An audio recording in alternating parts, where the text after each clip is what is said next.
You ready to do the You ready to do the podcast, ASDF? Sure. Oh crap! What was the subject today? Wait, wait. Uh, uh, Damn. I guess. Do you remember? Because I guess I just forgore. Oh, you forgore.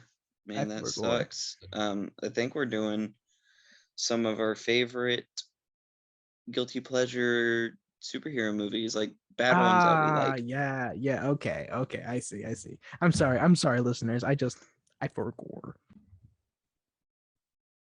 Hello, ladies and gentlemen, and anyone Hello. anyone in and outside of the gender spectrum.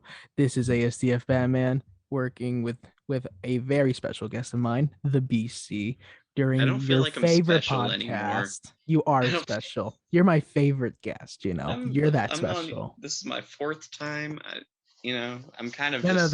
The reason why you're special is because you've done it so many times. Like Oh, that's why yeah. you're awesome. You are I'm an gonna awesome keep person. holding that title for as long as I live. Good. It was like because I expect this podcast to like go into our professional careers, just so you know. Yep, get home from work. Oh God, he's contacting me again about the podcast. No, Uh, I'm joking. I'd love to do it. well, we'll see how that sounds in a year. But yeah, welcome back to the ASDF Batman's working title podcast with yours truly, ASDF Batman, and my favorite guest so far, the BC. How are you feeling, BC? How are you feeling? Terrible. Oh wait, are you talking Terrible. like in general or to be on the podcast? Because to be Either on the or, either podcast, or, either and or, the man. Tell me what you podcast feel. pretty good. In general, not that way, but Mm-hmm. you know. I got you. I got you. So BC, tell everyone what your idea was for this episode, Oh well, because this was his idea. I guess. I mean, I was just kind of thinking like, so we've talked about great, like truly great movies that we both really love and appreciate. And then we talked about some movies that we just thought were fun, even if they're not the most like artistic, whatever. And then Daredevil Shill decides to pull out the Daredevil 2003 card, which I thought was a little unfair, to be quite honest with you, because ASDF and I had not talked about like a true guilty pleasure. I guess Happy Death Day is a little bit of a guilty pleasure, but it's It's still definitely one of those. it's Yeah. still a great movie though. But like what we're talking about today are not great movies, but we still like them. Yes, absolutely. I'm gonna And break down the they list. are Yeah, of good. the superhero variety. Yes. I think we wanted to do 5, but we just settled with 4 because honestly there's not a ton of bad superhero movies that I actually enjoy, because usually bad superhero movies just suck in general. Yeah. Like I want like the four. He proposed four of them. I'm just like, yes, let's do all of those. I have no problem with those. I wanted to add fifth because five is such a nice, It clean, is a better lean, number than 4. round number. But Maybe we could just think of, maybe you could just throw one out there, and I don't nah, know. We don't have like to agree on all of these, like. yeah, absolutely. Like that's why I want you on the show. Is that that's why I want anyone on the show, is so we can agree on stuff, we can disagree on stuff, anything like that. Mhm. Like I love that we have. It doesn't have to be like a discourse, or it could be, or we could be with the tide or whatever. I love just talking about it, just Mhm. hearing other people's thoughts about stuff on this format. This format is just so fun to me. But the reason Also, why, it's yeah, not go ahead. Daredevil Shield's pre-cut turnip when he his was his on. his Yeah, his letterbox is Daredevil show, which by the way you should follow. It's actually pretty good. Also, and you you should should follow the follow BCs the_BC, and you should follow ASDF Batman. You should follow like everyone on the that we face of the know. earth that we know Yeah. only. Yes. But yeah, the reason why I didn't add a fifth one, like even though I wanted to, I didn't add a fifth one because I did not feel as passionately as the rest of these films for like any other bad superhero films. I Honestly, mean, I there's just like didn't. That's I just guess me though. Ghost Rider has a little bit of entertainment value with Nick Cage, but honestly, that movie's pretty boring outside of the few kind of crazy And moments. there's not a lot to talk about besides like three of these. Because Yeah, three of these could fill like a whole episode by themselves. And we're not going to talk about them at like that length, but we are going to yeah. talk about them way more than like one specific one. So anyway, I just saw what pre-cut slash Daredevil shill talked about, and I listened to that episode and I said, well, I could totally do better than that. So You did one, I could do four. yeah, screw you, Screw you, basically. bud. Yeah, so But yeah, yeah, at this point it's kind of a war between the guest uh, appearers, the the guests, guests, you're just the just the guests in guests. general. So you just guessed. Yeah. Um, without much fanfare, because honestly there's not much we can talk about other than the films, so let's start with the first film in our that we want to talk about, The Punisher, that was released in 2004. It is the only Punisher movie I've seen. I've seen this one like 3 times. I've seen Warzone like twice. I'm not I am fucking I am what is it, viciously mid on them because they're just fine. They're fine. That's it. They're just fine. Hey, it's better than awful. Yeah, it's better than awfully. Well, fine is not mid. Absolutely. Yeah. I'll say fine is a relative of good. Yes. Yeah, it is just very, very slightly below good and slightly above mediocre. Yeah. And I think mediocre above all things is just worse. It's just the worst thing ever. Mediocre is the worst you can be. So you can be bad and enjoyable, but mediocre, dude, that's a death sentence. Yeah, honestly, I hate some 5 out of 10 movies more than some 1 out of 10 movies, but like I still have to give them a decent rating just because they're not bad movies, you know? All right, so The Punisher, released in 2004, directed by Jonathan, I hope I pronounce this right, Jonathan Hensley. Hensley, yeah. He's directed 3 other films. Ice Road with Liam Neeson, Kill the Irishman with, who is this? Ray Stevenson and Vincent D'Onofrio and Val Kilmer and Christopher Walken, Linda Cardellini. Don't expect too much out of that cast because all of them have kind of turned in some lame performances recent, like as they've gotten older. And Welcome to the Jungle. These are films, besides The Punisher, these are films that you would find at the bargain bin at a Walmart. And while you can find some occasional gems there, you can find some occasional gems. The majority of them are just mediocre. They're fine. They're not fine. They're mediocre. I haven't seen the other films he's made, but I'm going to just guess that this is the best one. Like looking at the posters and such. Yeah, I'd say so. Yeah, so I think I like this more than you do, I would assume. I have it at a 7 out of 10. I have it at 3.5 out of 5 right now, but that's only because I basically the same score. Yeah, I have not seen this in a good bit. I remember watching it, like it was like a month ago, like just out of curiosity, and the rating stays the same. It's fine in my opinion, but don't make that think that it is like not good or anything like that. No, the action is actually pretty fun if you ask me. Oh yeah, definitely, especially as it gets more violent. Oh yes, most definitely. And John Travolta in the Punisher movie should be more entertaining than it was. It should be more entertaining. Oh my gosh. It's so weird because like, I've seen Face Off and John Travolta and Nick Cage keep trying to like upstage each other and how crazy they can get. So I'm like, I was so ready to have John Travolta just ham it up on the screen, but he was honestly pretty subdued, and that was disappointing. Yeah, I agree. But I think the surrounding movie pretty much makes up for it. Even in 2003, he was in a film called Swordfish. I was so shocked. Like even then he was playing it up. He was hamming it up a bit. And here he's just there's a difference between playing it straight and playing it safe. Playing it straight means no matter how outrageous the shit can get, you're playing it straight still, and that's what makes it so humorous. That's what makes you so memorable. Playing it safe as a basic villain, that's just dang, it stings. But I can say this.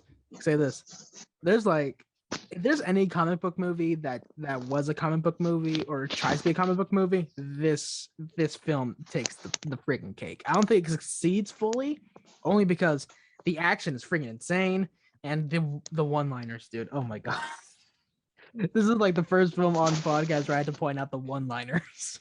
I wrote a quote down from this movie that I loved, but I'm kind of mad that I'm blanking on it right now, so I'm gonna look it up, but I'll say it at some point. Yeah. I was glad that this got pretty violent. I was actually pretty glad. Yeah, honestly, I was kind of disappointed at first that it wasn't super violent because, like, the first big action scene, there's some blood here and there, but it's pretty tame, I would say, especially because the first action scene is basically the attack on his family, right? Yeah, That's like the first big set piece. And for as like big and bombastic and dramatic as that part is, it could have gone a little further, I thought, especially with like Frank basically having to process all that in a matter of seconds and kind of take revenge, even though he hasn't had any time to really think about taking revenge. Mm-hmm. I just wish that was a little bigger and bloodier than it was. It was still a good like action scene, but absolutely, yeah. I see what you mean. There are much better sequences later on in the film. Yeah, absolutely.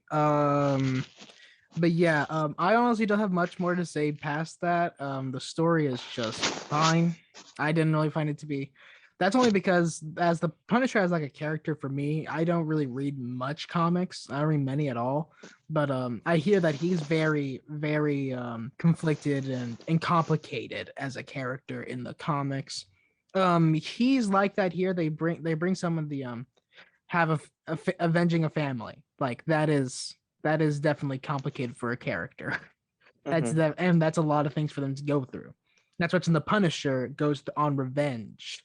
So seeing that as like a baseline for a character, yes, absolutely. It doesn't even have to be the baseline. It could literally you can spend a whole film on it, and it could be as enjoyable as the Punisher learning that they doesn't have to be the Punisher. You know, like one of those like redemption arcs. You know, something different to do than what the character is like defined by and such. You know, having all that nice character work.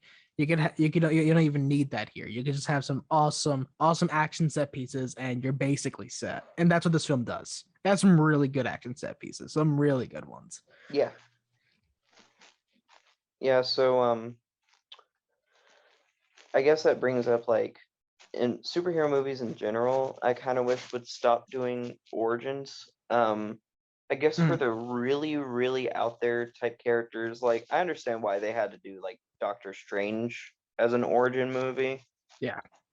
But certain superheroes are so easy to understand that I don't get why they keep doing origin movies for them, to be honest. You really only have to explain their backstory in less than a minute of dialogue sometimes, yet superhero films continue to just beat you over the head with the origin. But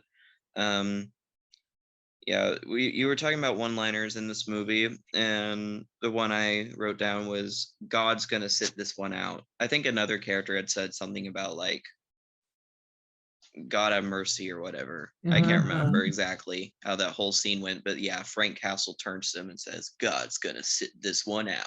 And it's pretty funny. Yeah, What's the context for that one again? Like, I don't remember what scene it was in, but I remember that line. Remember it? Yeah, it was Oh just man. such a good line. I just can't remember the rest of the scene, to be completely honest with you. I think it was probably like right before he like goes into like the final action thing. That's sort of this film in a nutshell. Some really cool stuff, and I barely remember the rest. I can tell you how the film looked. I could not tell you how the film was written, apart from the one-liners. I could not tell you anything else, honestly. I couldn't tell you anything Um, else. You don't have to look for that in every film. You don't have to absolutely. You don't. You absolutely don't. But like, it's not just that. Just I barely remember what happens in the film. I just barely remember what happens. Besides it action. definitely like it reminds me of because like growing up and even now, um, I'll just find random action movies from like the 70s and 80s, Mhm. and you turn them on and they may not be the most like they're not like Terminator levels of like memorable or Mhm. Predator or whatever, a mate or Commando. I'm only thinking of Arnold Schwarzenegger movies right now, but like you still have a really good time with them and they're still really fun, even if they don't quite have the staying power of some other movies. And that's kind of what The Punisher feels like. It feels like you dug up this old movie that you've never really heard of before, even though I've definitely heard of The Punisher because he's Marvel, but like you dig up this random action movie from the 70s or 80s, probably late 70s if it is from the 70s. I was like, because the And 70s were very not subtle, but they were like more subtle in comparison to like what you're talking about. I know exactly. Yeah, yeah, yeah, I know what you're talking about. Yeah. Like yeah, if early it's 70s, mid 70s. yeah, definitely be after Dirty Harry, probably. Absolutely. Probably around Yeah. the Death Wish era. But Mhm. yeah, you just find this movie and it's not the greatest thing and it's not the most memorable, but at the same time it's just fun enough to kind of stick in your brain and be just a fun time. Um and yeah, that's kind of what The Punisher feels like. It feels like you kind of dug it up and just had a good time with it. Yeah, absolutely. I absolutely agree. Absolutely agree. What is it? What was I thinking? I was thinking something. I don't know. Oh, I'm this tired, bro. is This is not the best topic to talk about when we're like so dead, yeah. but we're gonna do it anyway We're gonna because for do it you guys. anyway because it's for you guys, and I'm sure this is entertaining anyway. Like even though we're at like half capacity right now, I'm very sure this is entertaining anyway. Yeah, maybe it's kind of good to have a lower energy thing once in a while, you know? Absolutely, absolutely. Daredevil tuckered me out, Yeah, and I our last couldn't and imagine laughing and yelling for that long. oh man, and our Landon episode. Oh my gosh, that took so much out. That episode almost in 100 minutes. It's Yeah, almost 100 minutes. yeah, Man, like that took a lot of out of both of us. that's a freaking movie there, like a Yeah, it feature is. length film, bro. Yeah, but But yeah, to finish up on the Punisher Punisher, yeah. Punisher is weird because like I feel kind of weird giving it a 7 out of 10 because like there's a lot that honestly just isn't super memorable about it, but like I still really love just those the just the feel of it overall. I love, and like the tone balances. You actually kind of care about Frank in this movie, not to Mhm. say he's like the most deep or interesting character ever written, but you do actually care about him. And I think that's because of Thomas Jane, who actually adds a lot of charm to this character that otherwise I don't think would have been there.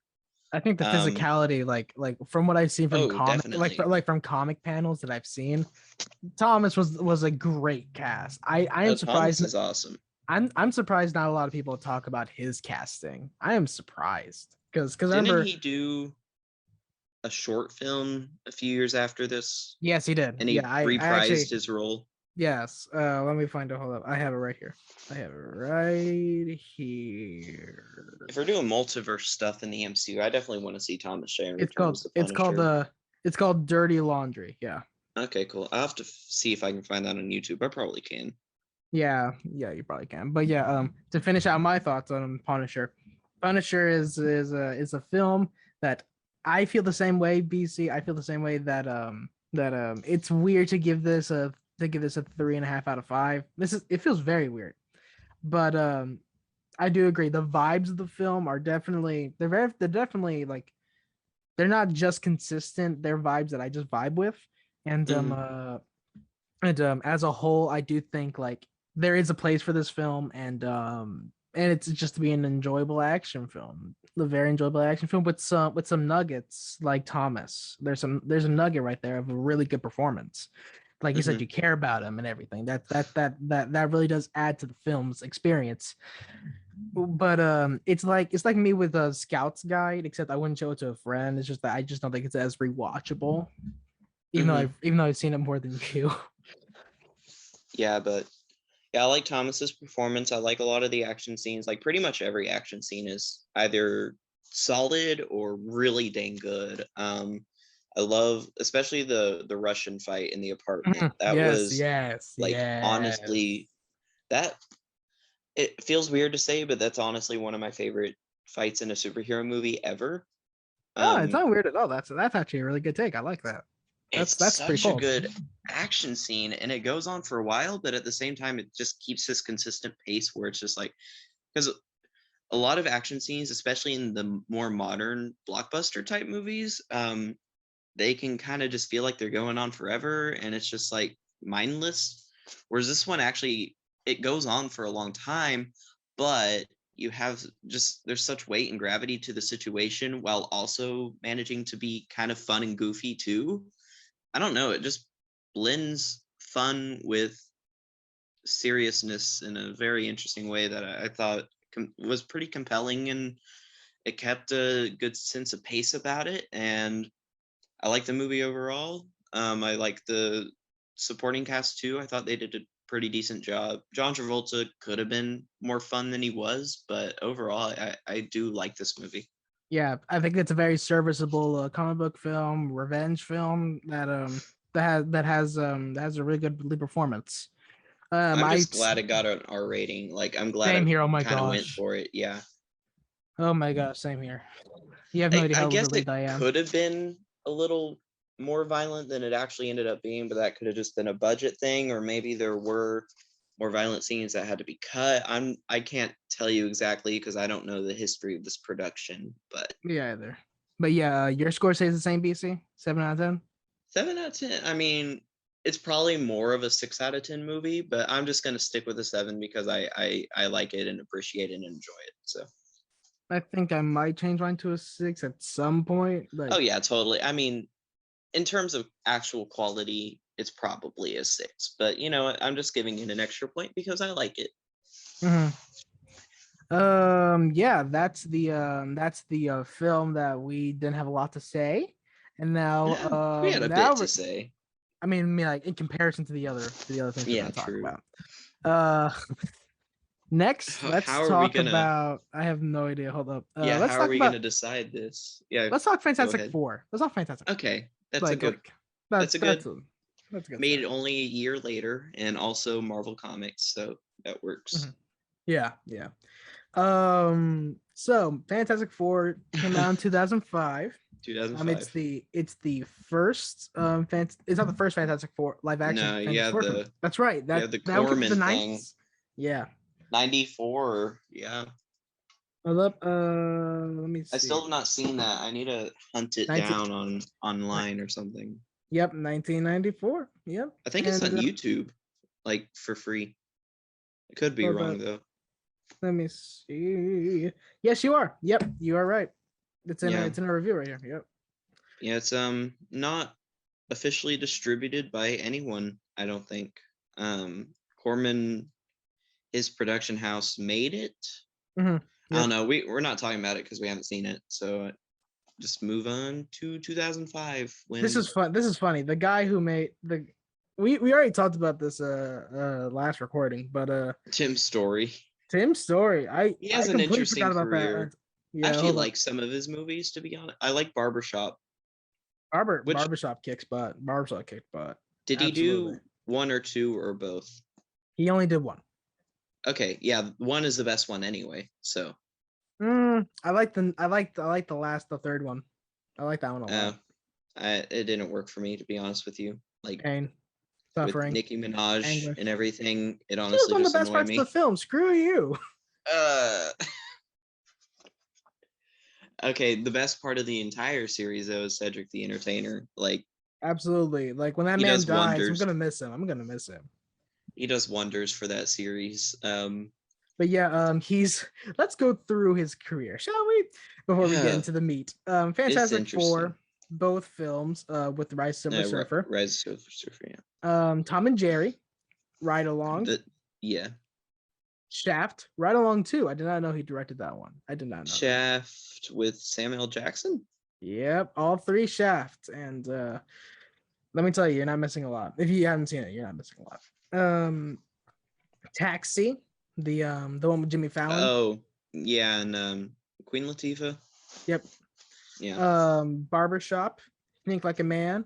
What Now? Think Like a Man 2. Laugh at My Pain. Hurricane Season. Monopoly? Yo, they finally doing the Monopoly movie. They're gonna build the Hasbro cinematic universe with The you got movie sent Monopoly, you got the Sorry, the you movie got centers on Battleship. a boy. The movie centers on a boy from the A game's boy. Modest Baltic Avenue on a quest to make a fortune. Sounds awful, but I'd it'd be watch it. funnier if Monopoly was about the boy, not a boy, and you had Brahms, the little porcelain dude, Yeah. running around trying to become rich. I hate the boy, so I like it. I I hate don't it. mind It's so it. stupid. Okay, And when I say I like hate it, and I hated the second one. I did not like the second one. I haven't seen the second one. When I say I like Good. it, I just mean like I think it's better than some people give it credit for, but it's not good. Dang. I think the twist makes that movie a lot more fun than it actually is. Like the third act is pretty crazy. I tuned out essentially before the twist, and then when the twist happened, I tuned back in, and I was like, what did this film become? Yeah. But anyway, So Tim's Story, Fantastic Four. 2005, 106 minutes. This movie, like if What there's did I anything, say? Did I say 2004? I meant Fantastic Four. you did say 2004, I think. Why Well, did I say 2004? We'll find out when we record when I record when What did I I review say? the footage. I don't know. I'll text you. Okay. Fantastic Four, 2005, 106 minutes. If you ask me, this film feels like 2 hours. Like There is a 2-hour cut. There is an extended cut. Yeah. Right, that's right. They used to air it on FX. That's right. It was only released on DVD, not Blu-ray. So the Blu-ray is only the theatrical cut, which I think is stupid. Like if you have a extended cut, why not put it on the Blu-ray release? Gosh, you literally just unlocked a memory. I've never seen the extended cut, to be honest with you. I've only seen the theatrical because Disney Plus only has the theatrical cut as of now, I believe. The extended cut used to be on FX in like the early days of my childhood. I remember that so vividly. Oh my god. Oh my god. Was it? Do you remember it making the film better or worse? If I were to like, if I'll need to think more on that. But if I were to think about it right now, they put me on the spot. I'd say that it extends the film in not a good way. Like the only scenes I remember were the deleted scenes that were on like the disc. Like they seem to have been added on there or they were revised in some way. And deleted scenes are deleted for a reason, if you ask me. But yeah. And it's nice to see them. It's very nice to see them. But by what I remember, I don't remember it being better. I don't remember that. It's probably a movie that doesn't really need to be like extended. It's not like you can. There's not like you can add anything that can make it like better. The reason why we were talking about stuff to make it better, but you can't add stuff to make it better. Add stuff that's like connected to it, like yeah, 4 times the action, 4 times the adventure, 4 times the fantastic. I swear to God, is that the tagline? Yeah, it is the tagline. I remember it vividly. It used to be on one of the DVD cases. I've never heard that, but it's hilarious to me now. Yeah. I'm not laughing, but it is funny. I gave it a 3 out of 5 stars. It is. I gave it. Yeah, go ahead. Sorry. Go ahead. I gave it 5 out of 10, which is 2.5 out of 5 stars, I guess. Yep. The reason why I have it at a 3 is because nostalgia, essentially. Mm-hmm. Nostalgia. Oh, I Like have nostalgia for this too. I Yeah. grew up with this movie. I grew up with it. I remember vividly just loving all the action scenes and all the superpowers and everything. I remember just really enjoying it. Mm-hmm. And then as I grew older, I started to like Doctor Doom a bit, and then I grew even more older. Like today, I'm just thinking to myself, this film is a horrible representation of one of the best comic sets of heroes that I've ever seen. Mm-hmm. But then again, the nostalgia hits so hard when I watched this again recently. It hits so hard. I couldn't believe it. Ugh. Watching this movie is full of decisions that don't make sense now, but if you take it in context of when it came out and who directed it and what was going on, it makes a lot of sense Yeah. And for its time. it's essentially it's a very troubled production. It's a very troubled production. Like both Yeah, films were. Both because films. you had the Peyton Reed thing, and you had Chris Columbus coming in to try to make one. Mhm. There's a lot of unmade scripts. There was different drafts of the script, and it kept getting rewritten, I'm pretty sure, and it became this somehow. I don't know if, I guess it's in some ways a good thing and in some ways a very bad thing, but it's definitely a movie I that hear that. I enjoy it in the way that, like, I get what it was going for at the time, and it is kind of like a time capsule, and I do have nostalgia for it, so it's just like, and it does some things right, more than honestly you would expect. Like Some things it does hot terribly, but hot take incoming. I think Julian McMahon is a great choice for Doctor Doom. I actually thought he was really good. I mean, he could I have, really liked him. I don't think he's like the perfect cast, absolutely not. yeah, But he but did but a I good but as job. I yeah, I, I thought I he did a agree. really good job. He did a good job. The character of Doctor Doom in this movie, I'm not saying in general, but in this movie, is definitely kind of weak. But I think the actor does a pretty decent job. Yeah, And I like the cast in this. I Even like the just cast too. I do I like like the and cast. well, mainly the idea of the cast. You have the Shakespearean actor take on Reed Richards, and I don't think he makes the role sing per se, but yo, dude, what is that? What is that little? What is that? Um, what do you mean? I hear a the entire time. It's possibly my ceiling fan, but I put it at low, so it shouldn't be No. I mean like when you're moving around and stuff. Like, probably just my bed, okay, like well, creaking no. and stuff. Sorry. Nah, it's cool. It's cool. I just wanted to. Jessica Alba as Sue Storm. She got the shaft so hard in these movies. Oh my gosh. Yeah. Not to mention Tim Story and the production crew were not nice to her. They were not good to her at all. Yeah.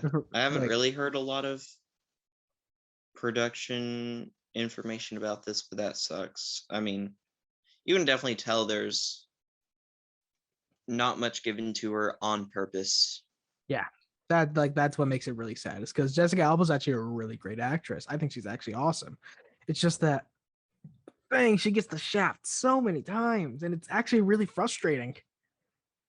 I feel bad because the only movies I've seen Jessica Alba in are this and Spy Kids 4. So I can't say she's a great actress, but I probably just need to watch something that she's actually good in. Yeah, I recommend that you watch Sin City, Knocked Up. Wait, no, never I've mind. seen Knocked Up. She's Knocked Up. I don't remember her in that. She was. Talking about the one with Katherine Heigl and Leslie Mann and Seth Rogen. Yes, sir. I don't remember Jessica Alba being in that, to be honest with you. Leslie Uh, Mann was hilarious in that though, mhm. when she's like getting super upset, being like, "I like Spider-Man." That was Yeah, great. yeah. Wow. I think we need to talk about her TV then. Dark Angel. She's great in Dark Angel. She's absolutely great in Dark Angel. That's Shrine. Is that like JJ or Joss Whedon or that's one of Joss. those? That's Joss right there. Yeah. That's a Joss thing. But yeah, back to the cast. Chris Evans as Johnny Storm. I love him. Come He's on. so Come good. on. He's excellent. He was He's excellent. absolutely hilarious in this movie. And like purposefully hilarious. Like his actual performance is good and funny. You're breaking in and out. Even though I guess a lot of oh sorry. Is hold on. We good? We good? Yeah, we should be good now. Okay, yeah. I mean it's like I guess nowadays his character is not the most like he may be a little problematic nowadays, but you know, given the time and everything. I don't know, but I don't know if we can give the 2000s that credit. The 70s, sure, but I'm not giving the 2000s that credit. Yeah, you're right, but I'm Chris not Evans like still does a good job. absolutely. I'll say that much. It's not just that he's I don't think he's like I don't think he's like top 10 like most well-written characters, but man, is he rocks this role. And another Oh, yeah. person who rocks their role hard is Michael Chiklis. Chickless. Chiklis, Yeah, okay. I've Okay. always said chickless. He's awesome. He's definitely like if there was any like MVP in the cast, it's him. It Oh, the has to be thing him. is the best character, and I'm glad they focus on him so much because Yeah, same here. Same here. Yeah. yeah, That's one thing the film did right. That's one thing that the film did right. And like I yeah, said, I do so if I do there's like the any idea. reason to watch this movie, it's the cast. Even if the characters themselves are not the deepest or most well written and or whatever, but the cast is a good cast. And given a stronger script, I think they really could have been Exactly. iconic as these roles. But sadly, they're just held back by the rest of the film. Yeah. Sadly. Another thing, I really I really liked how the film really felt. It didn't feel futuristic. It didn't feel really futuristic, but like you see, like in the hospital and everything, that is not like a lot of hospitals, and that kind of Hmm. stuff. It's those kind of subtle touches that make it look so realized in our world, yet there's so many different things that look like it's from the future. I love that little touch. It's like one of those tiny little touches that I love. Even the Yeah. bird like I remember like there's a Burger King ad used in this film for a pretty good joke. I like the joke. I like it. But there's a Burger King ad, and I remember vividly eating Burger King while watching both films because Burger Hmm. King was like a sponsor or something like that, and they used toys for them and such. Ah, okay. And those were some good times. Those are some darn good times. I can tell that much. My food experience with Fantastic Four is less about the 2005 one and more with the 2015 one, which I Really? wholeheartedly stand by that the 2015 one is way worse than the Yeah. both of the ones made in the 2000s. Is that a hot take or something? I don't know. I Oh, feel thank like God. some people really do hate the first two Fantastic Four movies in the 2000s, but 2015 is Dang. way worse than both of them. Same here. Um, I think it's worse. Yeah, I think it's worse. but Denny's, and I have only eaten at Denny's maybe twice in my life, and this was one time that I ate at Denny's, and they had a promotion with Fantastic Four 2015 or Fant Four Stick, Fan four and stick. That's what I call it. I call it fan four stick. they It's so had the funny to it's thing so funny to say. they had the thing burger, and I'm gonna look it up just to tell you what was on it. But it was It sounds maybe awful. it it definitely clogged my arteries that day, that's for sure. It Like clobbered your expectations. it clobbered my stomach. Um, Clob. the Thang Burger is part of Denny's Slamtastic tie-in. Slamtastic. With the upcoming Fantastic Four movie, it includes oh, well, hold on. It doesn't say what's in it. Okay, the new items include a Thing Burger, which okay, a cheese bagel bun, hash browns, eggs, and bacon alongside, your standard meat and cheese for the burger. But yeah, and like a special sauce too. It was actually not that bad of a burger, but it definitely destroyed my insides. That sounds genuinely horrifying. It I it sounds legit just scary to eat. it's I don't know. I It's like was it's like fair food. It's like freaking fair food. Dude, yeah, have you Denny's. heard half the crap that they make at the fair? Like when it's fair week, have you heard Oh, half the crap they I've make? been to the fair. I've eaten stuff that no man should ever eat. There was this one waffle burger, like it had two waffle buns, a burger, some eggs, bacon, eggs again, cheese, ketchup, mayonnaise, mustard, all put, and you can have it with syrup. Dude, am I the But no only one who's hash like? browns, so it's not as good as the thing burger. It might have had a hash brown in it, and I just forgot Oh, it. It okay. might have been. I don't know. But man, that like eating that sounds genuinely scary. It was a bad idea to get it because we were in the city, so we were like 2 hours away from home, and had because we were going to an amusement park for that entire day where I was going to be riding rides. That was on I you. don't That was on you. I think I probably threw up sometime that day just from eating that and then spending 5 hours at an amusement park and then driving 2 hours back home. That sounds Uh, awful.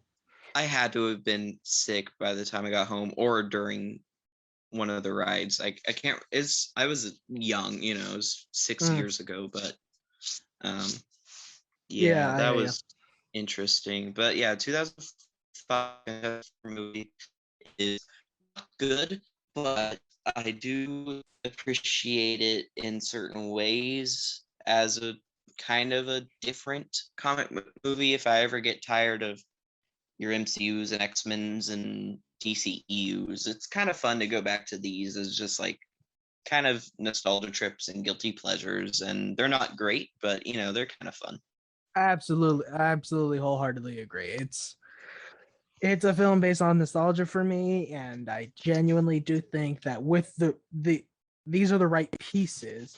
All we needed was like the right person to set all these pieces together, and like some of It the right pieces wasn't at Tim. least. Yeah, it wasn't It Tim. It wasn't Tim's wasn't. story, that's for sure. It wasn't the writer of the film, who I do not remember off the top of my head right now. I will not look for him because I am too lazy right now. Yeah.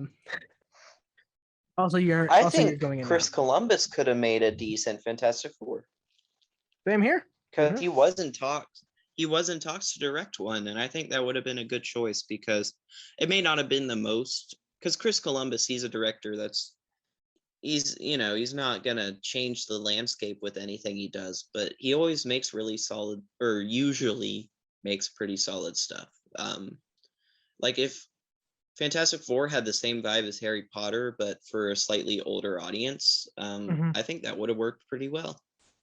That nice wonder that he brought to the Yeah, a bit first, of wonder, a little bit of and action, and the darkness with Doctor Doom, because we know that Chris yeah. Columbus can be dark. We know he can be. Oh, Like yeah, definitely, yeah. yeah, I definitely do see him as like a really good choice.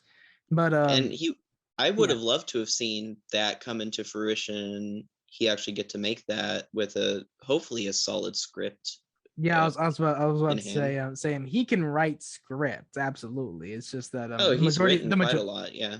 yeah, it's just that Well, with the majority of his films that he's directed and like had like a creative control in, he had someone mhm. else write it for him, which is not bad at all. Absolutely not. It's just that I just think he doesn't. I just think he prefers other people to write it, and he just directs. Yeah, was Peyton, so I know Peyton Reed had an idea for it. Was he Yeah, also in talks to direct or only just to send the draft in? I send the draft honestly, in. Send the draft in. okay, so he By what wasn't I in talks to remember. direct at all. Yeah, by what I remember. I could be completely wrong. Yeah, But I yeah, know I've read about unmade versions of this. I just can't remember every single detail, but I know Peyton Reed had an idea for this at some point that was set in the 60s mm. that I honestly think Oh, could that'd still be be done awesome. today That'd be in the awesome. MCU. And I'm kind of disappointed that they gave the new Fantastic Four movie, the director is going to be John Watts, which I definitely don't think is a bad choice. But given Peyton Reed's history with the Fantastic Four, I kind of wish they let him direct it instead of the Spider-Man director. Mhm. But you know, Yeah. anyone I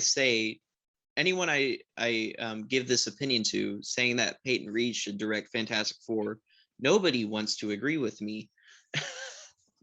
We just don't know what his thing entailed. We just don't know what he would.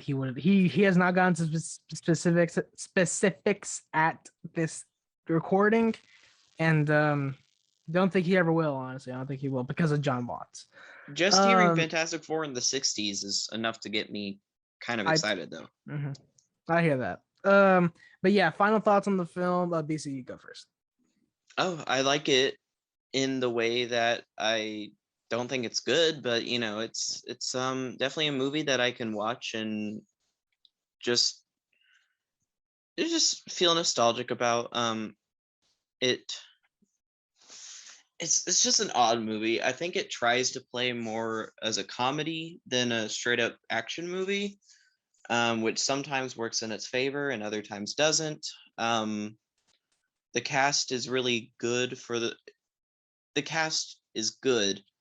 The characters are not, but the cast is good, and it is good that they spent more time on the Thing, which I think was the most interesting character, and Michael Chiklis did a good job. So, and I actually don't mind the way he looks, because it's all practical, which I think is pretty cool, and it allows him to have a pretty good facial performance. While still looking like the Thing. I thought it was good. I guess it could have been a little more realistic in terms of like the rocks and stuff, but I still thought it was cool. And yeah, it's if you're watching it now, like if you've never seen it before and you watch it now, you're not going to understand why we like it. Yeah. But if you grew up with it, then yeah, you'll have nostalgia for it. I mean, you'll have nostalgia for the worst things. So Absolutely. This is honestly a movie that I kind of appreciate, and it also it kind of plays almost like there's a lot of sitcom tropes in here, which is interesting. Like you have the family dynamic where like you have the dad and the mom and the two brothers kind of, and they kind of play pranks on each other. I don't know, it's fun. I kind of think they could harness that in the new one, but make it a little less juvenile and annoying. But they could kind of keep that like dynamic of like the roles in the family kind of similar, and I think that'd be interesting. Absolutely agree. To echo everything he just said, Fantastic Four is definitely a film that is full of missed opportunities with a pretty darn good cast on paper, just not given good paper to work with. Yeah. I definitely do think with the right director, right and correct writer and correct producers, because my god, the producer list is huge. Is Avi Arad part of it? Yes, he is. Wait, yes, God. he is. Yeah. Hey, I liked him. He did the Raimi trilogy. Around. Yeah, he did the Raimi trilogy. He did, yeah. Although he did Ghost in the Shell, and I'm not forgiving him for that. He did Bratz, the best movie of all time. Expect a podcast episode on that one. No, anyway. I've never seen it. But anyway, Fantastic Four is definitely a missed opportunity. Is a film that is legit just a missed opportunity.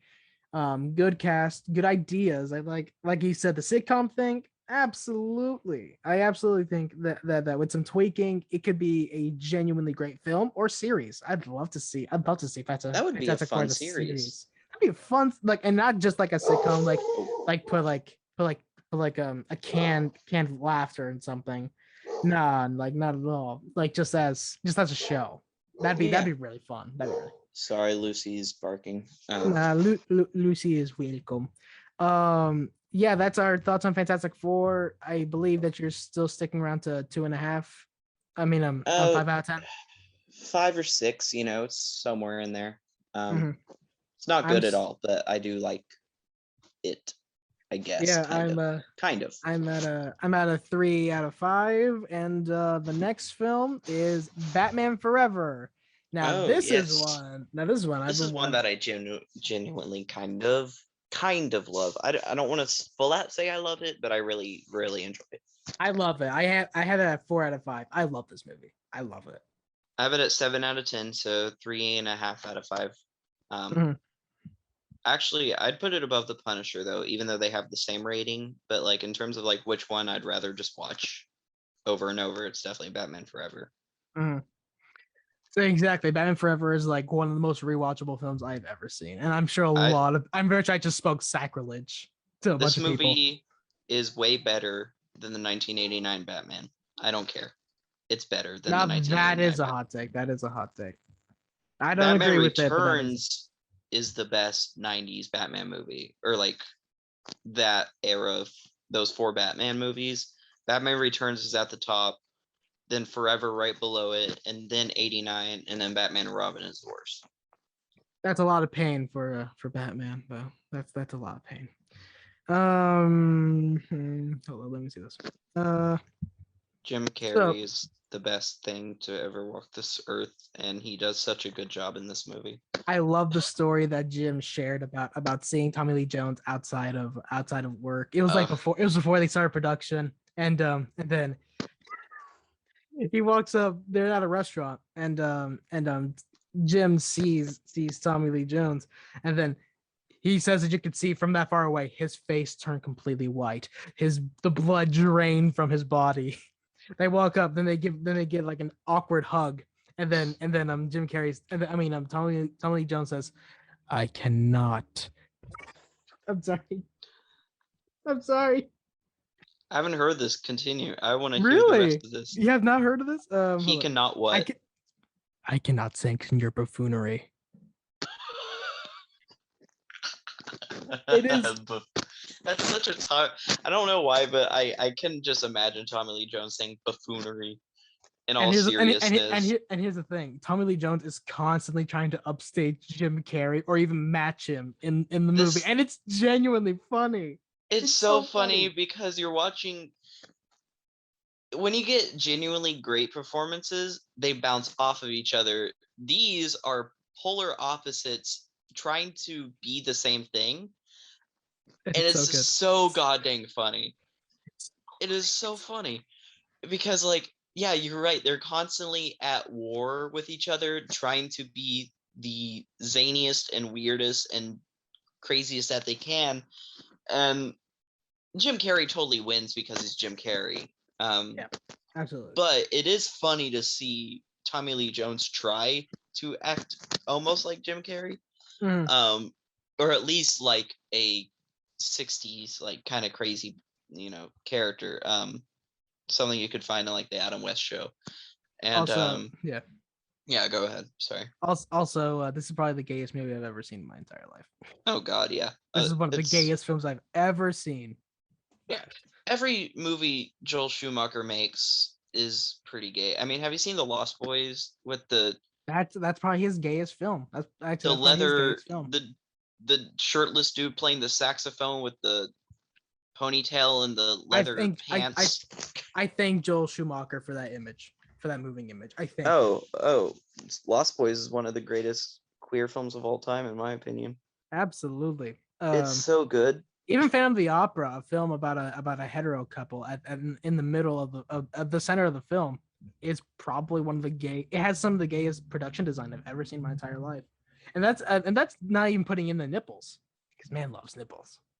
Yeah, he does. I haven't seen Phantom of the Opera, but yeah, I get what you're talking about. But yeah, Joel Schumacher, I genuinely think he gets too much shit for this movie. I think he does. He did try to make a good movie. It was cut down though. A lot of scenes were cut out. There's isn't there supposed to be like a 3-hour director's cut or something? Yep. There's a multi-hour cut. Yep. Yeah. I would love to see it. I don't know. Here's the thing though, if we get that and it actually does like go into the darkness of Bruce Wayne, how is that tone, that darker tone going to work with the rest of it? Yeah. Absolutely. Unless the rest of it is also different than what we actually got. I don't know. That's my question. Do we have an entirely different cut? That's my question. Do we have like an entirely different thing? And that Schumacher's actually really, he actually really, really, really gets it, Man, Yeah, that'd be but awesome. we can all agree that Batman and Robin, like he even admitted it in an interview that he was with Batman Forever, he said he tried. With Batman and Robin, he said it was basically just to sell McDonald's toys, and Mhm. they only asked me back because I turned in a film to them on time and it was successful. So I just came back and got my paycheck. Like he was pretty upfront about just being like, Batman and Robin was a travesty, but I don't really care. I'll say Whereas Joel. I think Yeah, he go ahead. did Go ahead. seem upset about Batman Forever turning out the way it did. Like he actually did try on that, I think. And Joel Schumacher, he's probably one of the nicest people that was in Hollywood. Like he took everything we said about Batman, like his such on like everything from the spectrum that you think both films are good, all the way to you think it's a trap to both are travesties. He took Hmm. all that with a freaking smile. He took it. He Hmm. took that, and I'm not to mention Joel Schumacher's made a lot of great films. He's made a lot. I It's mean, just the that only one that really comes to mind is Lost Boys is like a film I truly consider to be great. I'm not honestly super familiar with his filmography outside of Batman and Lost Boys. I really like a Did he phone do booth. did he do Yeah, Flatliners? yes, he did. He did the original I one. like Flatliners. That's a cool movie. The It's fine. original. I thought it was fine. What was it? But yeah, back to the point at hand. Batman Forever. I definitely do think it's really good. Like really, really good. It's Like fun. Yeah. it's very fun. And it's one of those films I actually call unironically good because I think this is just the fact that no one really liked the camp back then. No one really liked that they were going back to Adam West kind of camp. While we had Burton's Hmm. darker take, which a lot of Which was people really also liked. campy in a lot of ways. What have you seen half the gadgets Batman uses in both films? That film Yeah. is like it's goofy. It's goofy. People are Like trying to talk about how like only Forever and Batman and Robin were trying to like sell McDonald's toys, whereas that's a complete lie because both Burton films also did pretty much. yeah, It's just that Burton's films were able to go darker, and that's why people remember them as darker. But they still have a ton of camp too. absolutely. Um, Absolutely. To move things right along so that we just don't circle around. My yeah, final sorry. thoughts are nah, it's cool. It's cool. We're both circling. My final thoughts are Batman Forever is definitely a film that I think is genuinely awesome. It is definitely a film that I enjoy. I rewatch it a lot. I actually did a notes section on it on my letterbox, which explains essentially all my feelings on the film. And it's very long. The notes section is just when I watch a film, pause it, take a note, like whatever Mm. thoughts in my head, and then unpause and keep going until the film is I should do finished. that. It's fun. It's I've fun. never done it, which is Yeah, weird it's considering fun how to long I've been watching and analyzing movies. I've never paused to take notes, but I it's should. it's it's fun to do with films that you are conflicted on. That's why I do. I only do Mm. on films I'm conflicted on. And Batman Forever is definitely one of those films that has a lot. There's a lot there. And it's one of my favorites. It's probably one of my favorite it's one of my favorite note sections I've ever done. It's on my letterbox at ASDFBATMAN. Check the Anyway, plug. what's your final score, BC?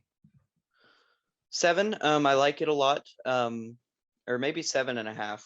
Mm. I've always enjoyed it, both when I was a kid and when I've gotten older. I think it's just always kind of stuck there as like a good alternative to the rest of the superhero movie landscape. It's kind of it feels odd, but at the same time, it feels comforting too, and kind of different. And it's cool. And I think Val Kilmer does a really good job as Batman, even though a lot of his scenes, like the darker scenes with his past and stuff, are there's one or two that are available, but most of them are still kind of locked away somewhere. So we won't truly get to see how good his performance is, but I do think he still does a really good job with what's in the movie. And I think Chris O'Donnell is a decent Robin, not amazing, but good. And Jim Carrey and Tommy Lee Jones trying to upstage each other the whole movie is hilarious. Well, Jim Carrey is not trying to upstage Tommy Lee Jones. Tommy Lee Jones is trying to upstage Jim Carrey, which is honestly funnier. Um, Yeah. yeah, it's a funny, weird, wacky, kind of awesome movie. Yeah, I absolutely agree. And now the last film, that we are going to talk about today. It is Kino. It is probably the best film ever made. Spider-Man 3. I want to say this is my favorite out of the ones we talked about, but it's not.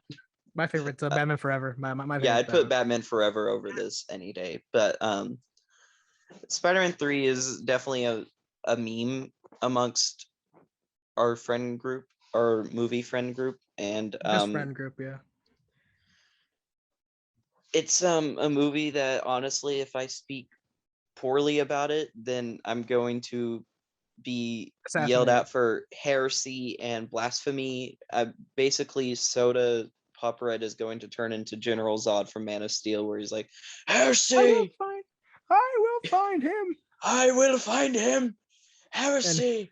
Yeah, but yeah, I'm gonna get killed for saying anything negative about this movie. I do like it though. I've always enjoyed this. same here. Like it's a childhood favorite. It's always been there for me. I have a note section on this one too. Nice. My my rating is 2 out of 5. I definitely stand by it. It is definitely not a good film, but I cannot help but enjoy it so much, especially when it has so many good elements in it. What do you think? I have it at a higher score. I'm honestly surprised that you gave it a two out of five when you gave Fantastic Four a 3 out of 5, even though I think Spider-Man 3 is a much more fun and unique movie than Fantastic Four is. But Absolutely, yeah. Yeah, I absolutely agree. It's just that I like that one way more when I actually like rate it. But Spider-Man 3, there's just so much that is just so messed up in final execution that I legit kind of hurts how much was hurt and how yeah, much was like not executed well. Yeah, it actually really hurts. I mean, That's why. But then again, I would hold this over Fantastic Four any day because I'd rewatch it any day. I'd probably laugh at it any day, laugh with it mhm. any day. Enjoy it. I enjoy it way more than Fantastic Four, absolutely. But Yeah, there I you go. mean, Spider-Man 3 is one of those special cases where it's like you have a great director and he is putting his all into it, but it's Absolutely. just the script that holds everything back. And Studio interference was like the the killer for studio me. interference in the It was like script. the killer. It's a And genuinely saddening. Like when you hear about the stories, it's genuinely saddening. but it still feels like a Sam Raimi movie through and through in terms Absolutely, of absolutely. the visuals and just although I think I don't know if it's his fault or the studio's fault or whatever, it does rely a bit too much on CGI Mhm. for its visual look, which was disappointing because the first two still kind of felt like films, whereas this one feels a bit more like a product. Spider-Man 2 has some of my favorite prosthetics and or puppetry used in a live action film anyway. The claws, Yeah, I if cannot believe how much of it was real. I can't believe it. And like if some CGI Doc is used to Ock touch it up. had been saved for Spider-Man 3 in 2007, he definitely would have been CGI'd. Yeah, absolutely, absolutely. And Venom being mostly CGI, except I for like thought a few. Venom CGI looked great in this. No. I'm not I'm saying it looks bad. I'm just saying that there's a lot of really good shots where there's Topher Grace in the suit, and it looks phenomenal. It's just that there was some yeah. CGI to touch it up. There's just some CGI just to touch it up. I'm Um, gonna I'm gonna give a hot take. I kind of like Venom. Not that his role in the story is good because he totally screws everything up that was making the story interesting just by being in it. Um, but I do think just the way he looked and how they kind of made him skinnier, I thought was cool. I mean, it's and especially when he's separated from Eddie, he has a really freaky look. mhm, I hear that. When it's like they kind of lock it in the Peter puts down the poles and starts hitting them, and then Venom's kind of like separating, and he's like he still has the face, but it's no longer attached to Eddie. I don't know. I like that. No, I hear you. I hear you. I do like that. Yeah, I agree. To a certain extent. I don't I know. don't This think is Venom in the movie is good per se, but I do like the design. absolutely, absolutely. That's one of the better parts of the film. I love like if there was like one good thing from all the Raimi trilogy that I can say honestly has gone through every film, it is the score. Even though Danny Elfman did not come back for the third movie, Christopher something and Christopher Young used Young, yeah, used all of Danny Elfman's his theme, yeah. themes and Hmm. even like his situational music that Danny Elfman would just plop on a scene. He'd reuse that in his film. The only really big thing that I found really special was the black suit theme. I genuinely love that theme. I love that theme. Mm. You know, Yeah, I mean, yeah, great score. I am a little disappointed because the first two movies had opening credits, which you don't see a lot anymore. You don't see opening credits a ton anymore. So the you should first watch two Patrick Spider-Man H. Willems' movies. video on it. Oh, I don't think I've seen that, but You should watch it. what you're talking about. But yeah, the first two had these awesome opening credit sequences with like illustrations. The first one was kind of like teases of what was to come, and whereas the second one kind of told the story of the first one through the illustrations. Mm-hmm. And this one tells the story of the first two movies, kind of like how two told the story of one, but instead of using illustrations, it was just like still Reused footage. photos. Yeah, it was reused footage. Yeah, I know what you're talking Which, about. why couldn't they have just put in that little extra time and effort and money to make them illustrate it? Or I don't know if they had this in 2007, but they could have just put like the comic book filter over their faces. I don't know. Maybe. Yeah, maybe. I don't know. It's just But kind of yeah, odd that it kind of just shows that they weren't just quite as passionate about this one, you yeah. know. Or what else was there? I think I'm gonna have a hot take right here. I don't think James Franco was that great in these films. And the only time when he's really good is the third one, when he's New Goblin. I Hmm. actually and here's the thing. He's not even that good as New Goblin, if you ask me. Mainly just because it's so rushed, even though it's been building up for two movies. Even though it's been building, it feels so rushed. But that's only because, they wanted New Goblin like really quick early in the movie, and then his little redemption arc. That's why I think he feels so rushed. But I I like the actually idea don't of it. mind him appearing so early. I actually like that opening. Like, That fight scene does rule though. That scene it's does pretty rule. cool, and it actually like Spider-Man freaking like breaks his back in it. I mean, it kind of turns funny quickly when he says my back," but like, still, it's kind of an intense moment, and it kind of comes out of nowhere, and it's honestly like, holy Are crap, you we're like getting into it. Like, it's pretty effective way to pretty much open the movie. I mean, not open per se, but it's like the first 15 minutes of the movie or 20? is, Yeah, 20 or so. yeah, Yeah, I know what you're doing. it's Yeah. pretty early on, and I think that works. It's just everything that kind of happens after is what kind of makes it a little. There's It better not be Lucy. no, there was an ant that I had to destroy. I don't really have any further things. You basically hit everything on the head for me.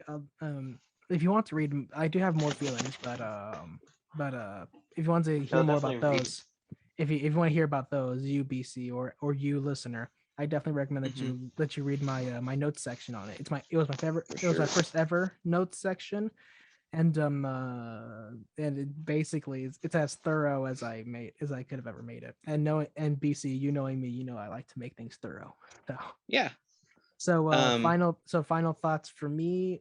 Spider-Man 3 is definitely a it's a mixed bag, much like the rest of these films. The definite mixed bag. It's probably the most mixed bag out of all of them. Has some really good stuff and some really not so good stuff. That's why I still have it at 2 out of 5. I know that seems extremely low, even though my nostalgia and love for this movie will never die. I definitely just think it just fails as a film, honestly, as a continuation and a finale. Well, finale. It was forced to be finale because Spider-Man 4 was not made. Yeah. Um, but yeah, I did find this film to be very disappointing on my notes section, and even rewatching it, like every month or so, I still find it to be like, dang, this could have really rolled. And it's just one of the films I reflect on being like something that could have been like so great, and it just wasn't. Yeah, it's one of those movies where I'm like, I think if I had seen it when it came out, because I was only like, I was basically a toddler when these movies were coming out. So I watched them a little later in life, after they had all come out. Mhm. But I think if I was watching them at the time and getting invested in them, and then this came out and I was excited for it, I think I would have been extremely disappointed. But since I grew up a little after it and I just watched these all together without having to have the wait and the excitement for waiting between each film, I think just I don't know. I think watching them all together at the same time without having that excitement really worked for this film. Mhm. Um, I definitely would have been like, I probably would have hated it if I had seen it when it came out, but since I watched it later, I had really no reason to hate it, honestly. I was And very yeah, go ahead. Sorry, go ahead. I don't know. I've always found it to be really fun, if pretty dumb, and it's yeah, you're right. It's such a mixed bag, and there's so many things that I kind of love about it, and so many things that I kind of hate about it. And Sam Raimi's direction is still really solid, Mhm. even though there is a bit too much CGI. But that's not really his fault, I don't think. Too many things going on, but those things do lead to some pretty interesting and kind of funny and fun moments. Yeah.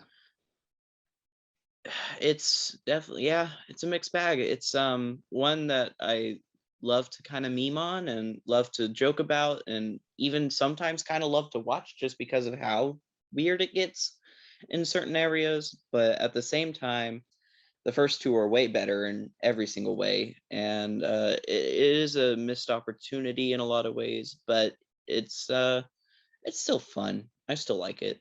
I'd probably give it Absolutely. like a 6. Mhm. Okay. Yeah, Cool. So that was just a taste of this subject. We know that the subject has a lot that more. was what That was four. Yeah, you I was like totally four. froze. Hold up. Hello, You froze are you too. dead? Hold on. I'm gonna screenshot this. This is kind of funny. Uh, I guess I'll text him on Discord. Hold up. I'm here. Hold Oh, up. There you go. hey, Hi. this is what you were frozen on, buddy. I gotta see this. Hold up. I gotta see this. You were just Sorry. like, yeah. But yeah, to finish up, there's a lot more in this subject. Maybe we can do another one if we feel like it. Or Honestly, have another guest bring it, talk about some of their, because like yeah, Precut has Daredevil. yeah. We pre-cuts next episode is Electrica. Can't wait to talk about that one. Electra, yeah. Oh yeah, Electra. My bad. Electrica. My bad. I Honestly, Electrica sounds like a cooler movie. Like, yeah yeah. To finish out, to recap, the Punisher, we both thought it was pretty good as a its fun own film. throwback Yeah, for yeah, sure. absolutely. It's definitely, it emulated a lot of films before it, and while it doesn't really rock completely as a film, and it does get a bit of it does get bagged on because of the TV series that came after it. We still enjoyed it. Next I still one think would be, there's a place and a purpose for it. yeah. And the one after that was Fantastic Four. We both realized that there were a lot of things going against it, but we still enjoyed it mainly because nostalgia's sake, and that And the there's actually a cast. lot. Yeah, there's a lot of really good things in it too. There's a lot of good things. And then we did Batman Forever, one that we both unironically love. I think so. I think halfway unironically and halfway ironically. Like it's like there are parts I genuinely love, and then some parts that I only love because of how just weird and stupid they are. Yeah, yeah, that's a film that we like. One that we both think that gets bagged on a bit. much. And Spider-Man 3, the one that we want to talk about the most, I'm very sure it isn't. I'm very sure like Fantastic Four or yeah, I think Fantastic we Four was the one talked we talked about about the most. Fantastic Four the most, I think. Yeah, but to finish it all off, we enjoyed these films, watching them, and we enjoyed talking about them. I think, Hmm. Yeah, and sorry we seem low energy. This is probably not yeah, the this isn't a, it's yeah, not the most riveting we've but been. hey, but hey, you always got to slow down. You always got to slow down, always. I'm I'm kind of glad we decided to both I'm glad we both came in sounding tired as frick and just kind of like be like, you just want to keep this chill today and just talk about some bad comic book movies. Yeah, Yeah, sure. yeah, Yeah. like we want the show to be chill overall, but I realize that I get very spirited, and then you guys feed off my energy, and then the whole thing goes off as spirited. But Yeah. we're glad to have a chilled episode today. In fact, we had a very chill intro, and we had a very chill introduction, like a welcoming, and the saying goodbye will also be very chill. So please give it up for Goodbye. our own BC. We love him very much Welcome because I to because he's such an awesome ASMR guest. with the BC and ASDF Batman. We will be doing the outro now. Tip, tip, Thank you, tap, BC, tap, for tap, coming tap, back tap. for yet another episode. Yes, sir. I am really hoping we get to do another chill one soon, or we get to do another spirited one whenever we can. And I really We'll do appreciate your whatever time. Yeah, happens. Yeah. exactly. Whatever happens will happen. We are Murphy's Law, folks. So thank you, BC, for coming on here again. And thank you all listeners. Thank every single one of you for listening to this. Now, I just have to give you a sultry goodbye. So bye. Goodbye. Goodbye. Goodbye.